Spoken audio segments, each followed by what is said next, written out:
Reported Q2 2026 EPS of $1.50 per diluted share, which factors in all potential stock options, and that is up 8% year over year. Right. And adjusted EPS, if you exclude acquisition costs, that hit $1.53. Yeah, and net revenue came in at $68.8 million, up nearly 13%.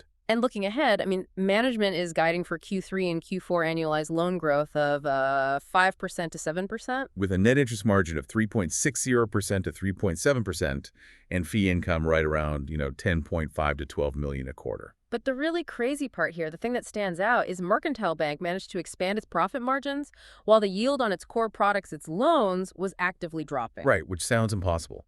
So our mission for you today is to unpack exactly how a regional bank pulls off that kind of financial engineering in this environment. Yeah, we really need to dig into the mechanisms behind their commercial growth, the hidden costs on their balance sheet, and the specific real estate risks you need on your radar. Because the macro environment is the entire backdrop for those numbers, right? Yeah. I mean, the FOMC cut targeted federal funds rates back in late 2025. Exactly. They cut by 25 basis points in September, October, and December. And the general rule of banking is, when benchmark rates fall, a bank's loan yields typically fall right alongside them. Which we see perfectly reflected in Mercantile's data. The yield on their earning assets, specifically loans, dropped from 6.29% in Q2 of 2025 down to 6.01% this quarter. Makes total sense, especially when you realize 79% of their commercial loan portfolio is floating rate. Right, so as the Fed cuts rates, the interest Mercantile collects just automatically adjusts downward, yet they still manage to expand their net interest margin. Yeah, the spread between what they earn on loans and pay on deposits actually went up to 3.59%.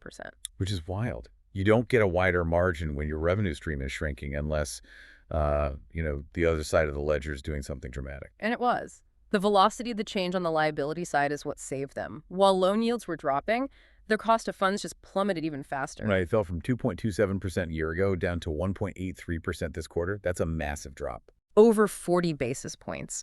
And the mechanics behind that really come down to the integration of Eastern Michigan Bank, or EMB, which they acquired at the very end of 2025. Yeah, because normally when a bank buys another bank, we always hear about the assets, right? Like the new loans they take on. Right, but here the real prize was the liabilities. EMB brought over this massive wave of liquid, low-cost deposits. And if you flood a bank's balance sheet with cheap funding, it just violently pulls down the average cost of the money they use to operate. Exactly. So Mercantile is taking in slightly less interest on loans, but they are paying out significantly less interest on deposits. That creates the wider 3.59% margin. I know the repricing of their time deposits played a role too, like standard CDs. Yeah, as older, high-rate CDs matured, they just renewed them at the new, lower market rates. But honestly, those EMB deposits gave them the operational freedom to get super aggressive with their funding strategy. Specifically with broker deposits, right? Yeah. Because broker deposits are basically wholesale money. A bank buys this cash from a third-party broker just to fund operations. It's high-cost, hot money that chases yield. And Mercantile has been actively dumping it. They shed $179 million in broker deposits over the last year. Including $60 million just this quarter alone. They're down to a balance of only $20.1 million now, which matures later this year. It's a huge shift. The way I look at it, it's like a consumer paying off a high-interest credit card in favor of just using the cash they already have in checking. Mercantile is making a deliberate choice to stop buying expensive institutional money. Right. They want to fund their growth strictly through local relationship-based deposit generation instead, and swapping out wholesale funding for local deposits fundamentally improves the quality of their liabilities. Because brokered money leaves the second it finds a better rate. Exactly. But local operating accounts for small businesses, those are incredibly sticky. This restructuring makes the bank's funding base way more insulated from sudden interest rate shocks. Which provides a much stronger foundation for the asset side. And that commercial portfolio is where they are deploying all that sticky funding. It was definitely the star of the show. Oh, absolutely.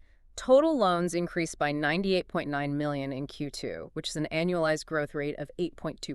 But the commercial segment itself saw a 12% annualized growth rate. Yeah, and 58% of that commercial portfolio is C&I commercial and industrial and owner-occupied commercial real estate.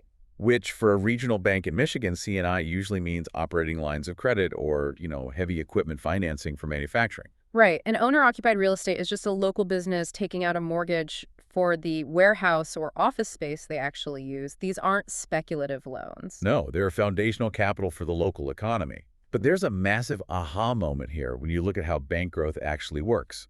CEO Ray Reitzma pointed out that this 12% commercial growth happened despite some really heavy headwinds. Yeah, the payoffs. Right? They had 121 million in commercial loan payoffs and paydowns just this quarter. And, as an investor, you usually want borrowers to pay you back. Naturally, yeah. But for a bank, a healthy borrower paying off their debt is actually a massive penalty to growth. It's a performing, interest-paying asset that just vanishes. It's the paradox of paydowns. It's one of the hardest things for a growing bank to manage.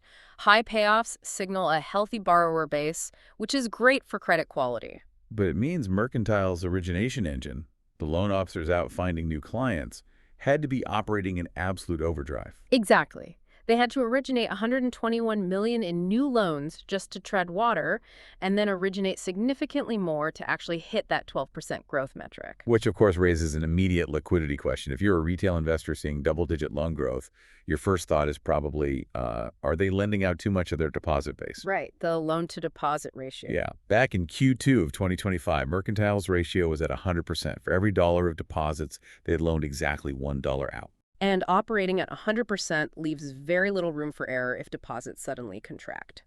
But fast forward to Q2 of 2026, and they've driven that ratio down to 93%. It's like running a car's engine at 9,300 RPM instead of redlining it at 10,000.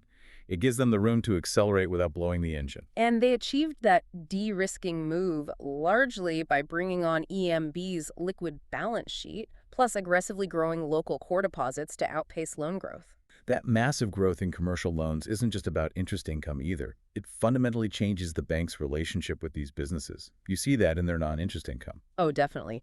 Treasury management fees surged 29%, and payroll services fees grew 9%. Because treasury management is how the bank helps a business manage daily cash flow, right? Processing payments, managing receivables. Yeah, when a business takes out a huge commercial loan, the bank often requires them to move all their daily operating accounts over too.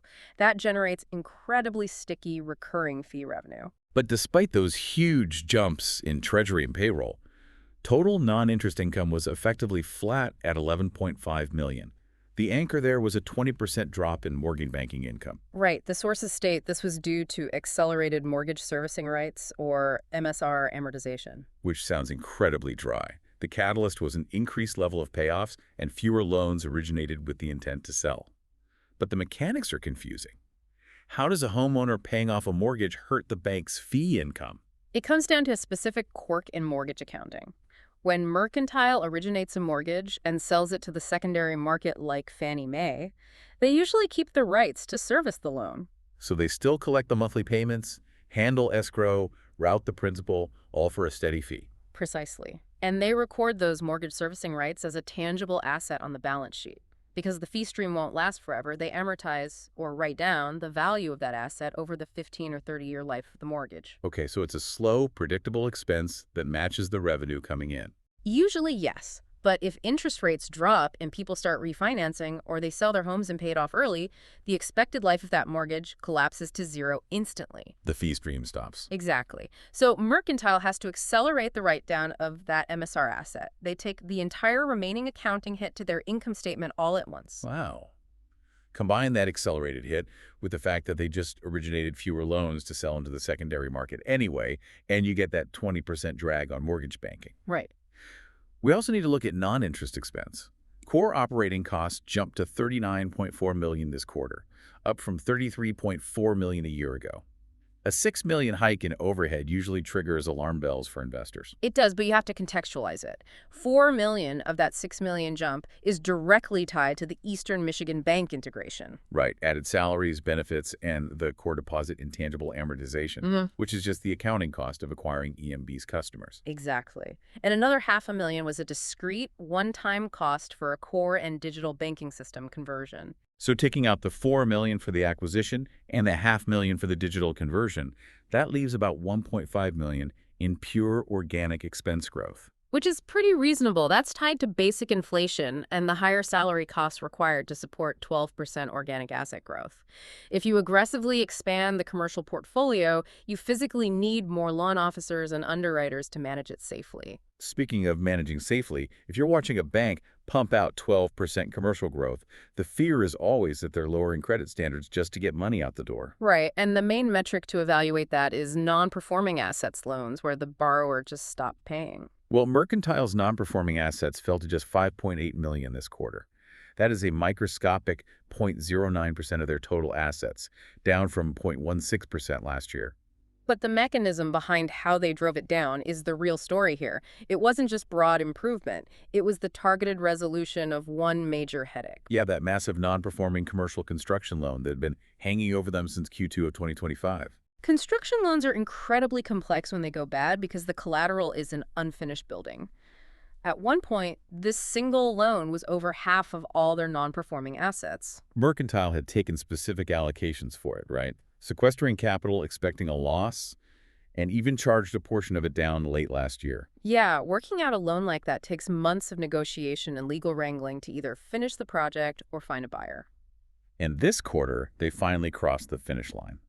The remaining $2.7 million balance was fully paid off. They eliminated the specific allocation, which freed up capital, and they actually recorded a $0.2 million recovery on the portion they previously charged off. It's a huge win. When you factor in all the other activity, the bank had total net loan recoveries of $500,000 for the quarter. Meaning they collected more money on previously written off dead loans than they lost on new bad loans. Effectively a negative loss rate. This is why they recorded a negative provision for credit losses of $1.8 million. Instead of setting money aside for future losses, they flowed $1.8 million back onto their bottom line. So the credit metrics look pristine today. But we have to stress test the structural risks for tomorrow. We noted earlier that 79% of their commercial loan portfolio is floating rate. Right. That was a massive tailwind when the Fed was hiking rates. But if we see a sustained cycle of rate cuts, that massive floating rate exposure becomes a severe vulnerability. And management knows this. Their internal modeling projects that a gradual 100 basis point drop in interest rates would result in a negative 2.9% hit to their net interest income. A near 3% haircut to core revenue just from macro shifts is a big structural risk. It is, but they aren't sitting idle. They're actively mitigating this by building out their investment portfolio. They've been purchasing highly discounted callable U.S. agency bonds targeting 3 to 5 year maturities. So bonds backed by entities like Fannie Mae or Freddie Mac. And callable just means the issuer can pay them off early. But how does buying a bond offset falling loan yields elsewhere? Because they're buying these at a steep discount, which mathematically locks in a fixed higher yield for the bank over that 3 to 5 year window. If benchmark rates plummet, the income from the floating rate commercial loans will shrink. Right. But the fixed income from this new agency bond portfolio will remain constant. It acts as a structural shock absorber. Furthermore, they are aggressively using commercial loan back-to-back interest rate swaps. Which sounds like high finance jargon, but it's actually straightforward. Imagine a local manufacturing business wants a $5 million loan for a new facility. The business demands a fixed rate for predictability. But Mercantile wants to issue a variable rate loan so they don't get trapped if inflation spikes. Right, so the back-to-back swap solves it. Mercantile writes the fixed rate loan, keeping the client happy. Then, Mercantile enters a swap agreement with a large third-party financial institution. Exactly. Mercantile passes along the fixed rate payments from the business to the third party, and in exchange, the third party pays Mercantile a variable rate. They synthetically transform a fixed-rate asset into a floating-rate asset, perfectly matching what they need for balance sheet stability without alienating the local borrower. It's brilliant financial engineering, but we also have to look at the physical collateral, specifically NOOCRE. Non-owner-occupied commercial real estate. The asset class terrifying everyone right now, empty office towers, struggling retail. Mercantile's loan book is 22% OOCRE. You might assume that's a ticking time bomb. But you have to deconstruct that 22%. The danger in commercial real estate is highly concentrated in specific geographies and property types. Yeah, drilling down completely changes the narrative. It's 22% of total loans, but only 5% of total loans are exposed to office space. And 100% of that office space is in Michigan, totally insulated from the oversupply crashes in mega markets like San Francisco. Plus, 32% of that specific office portfolio is medical space. Medical office space is structurally different. Doctors require specialized plumbing, heavy equipment. You can't perform an MRI via Zoom. They do not break leases to work from home. And the proof is in the performance. Mercantile has only had one non-performing, non-owner-occupied commercial real estate loan relationship in the entire past 5 years. One failure in half a decade. It perfectly illustrates the core advantage of their operating model. They know the hyperlocal markets, they inspect the properties, they have deep knowledge of the borrowers. Which really brings us to the broader question you have to ask yourself as an investor. We've spent this deep dive dissecting how Mercantile is executing a highly localized strategy, using cheap local deposits to fund commercial growth in their own backyard, while actively purging expensive wholesale funding. Yeah. In an era where massive trillion-dollar national banks dominate headlines with their scale and complex derivatives, looking at Mercantile's pristine asset quality, margin expansion in a dropping rate environment, and zero-loss real estate metrics forces a realization. It really challenges the assumption that bigger is inherently safer. Right. In a time of profound macroeconomic uncertainty, perhaps this hyper-local, high-touch commercial model is actually the safest place for your capital. Proximity to your borrowers and simplicity in your funding structure are often the most powerful risk management tools a bank can possess. Definitely something to ponder as you look at the banking exposure in your own portfolio. If you want to stay sharp and ahead of the market with deep dives into the mechanics driving company performance, make sure you hit follow on the show for our daily earnings coverage. We will be right back here tomorrow cutting through the noise.